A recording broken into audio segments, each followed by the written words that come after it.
YouTube பார்த்து செயற்கை கைரேகைகளை தயாரித்து வேலைக்கு வராத ஊழியர்கள் வேலைக்கு வந்ததாக பயோமெட்ரிக் எந்திரத்தின் மூலம் மோசடியை அரங்கேற்றிய மாநகராட்சி ஊழியர்கள் 2 தெலங்கானாவில் கைது செய்யப்பட்டுள்ளனர்.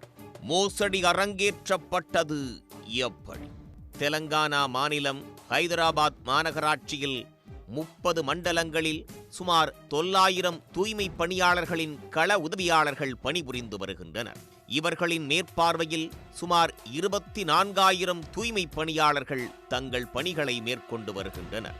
அம்பர்பேட்டை கோட்டத்தில் ரூபேஸ் எஜுகேஷனல் சொசைட்டி மூலம் தூய்மை கள உதவியாளர்களாக சிவையா மற்றும் சிவராம் ஆகிய இருவரும் 2 ஆண்டுகளாக பணியாற்றி வருகின்றனர்.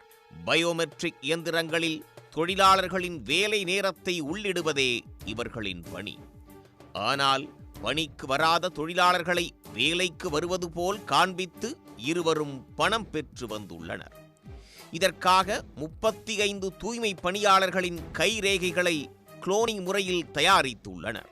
யூடியூபில் குளோனிங் கைரேகை எப்படி செய்வது என பார்த்து போலியாக தயார் செய்துள்ளனர்.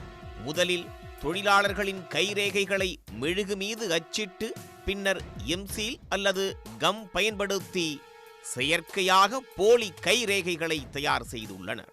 அந்த போலி கைரேகை மூலம் தூய்மை பணியாளர்கள் பணிக்கு வராமலே அவர்கள் வந்ததைப் போல பயோமெட்ரிக் எந்திரத்தில் போலி கைரேகைகளை பதிவு செய்து வந்துள்ளனர். சுமார் 2 ஆண்டுகளாக பணிக்கு வராத தொழிலாளர்களின் பெயரில் இதுபோல் ஊதியத்தை பெற்றுள்ளனர். இது குறித்து போலீசாருக்கு கிடைத்த ரகசிய தகவலின் அடிப்படையில் அதிரடிப்படை போலீசார் 2 கைது செய்தனர். 2 ஆண்டுகளில் 86,40,000 ரூபாயை முறைகேடு செய்து பெற்றது தெரிய வந்தது. இருவரிடமிருந்து 35 செயற்கை கைரேகைகள், 2 பயோமெட்ரிக் இயந்திரங்கள் பறிமுதல் செய்யப்பட்டு ஹைதராபாத் மத்திய மண்டல அதிரடிப்படை போலீசார் அவர்களை ஆம்பர்பேட்டை போலீசாரிடம் ஒப்படைத்து சிறையில் அடைத்தனர்.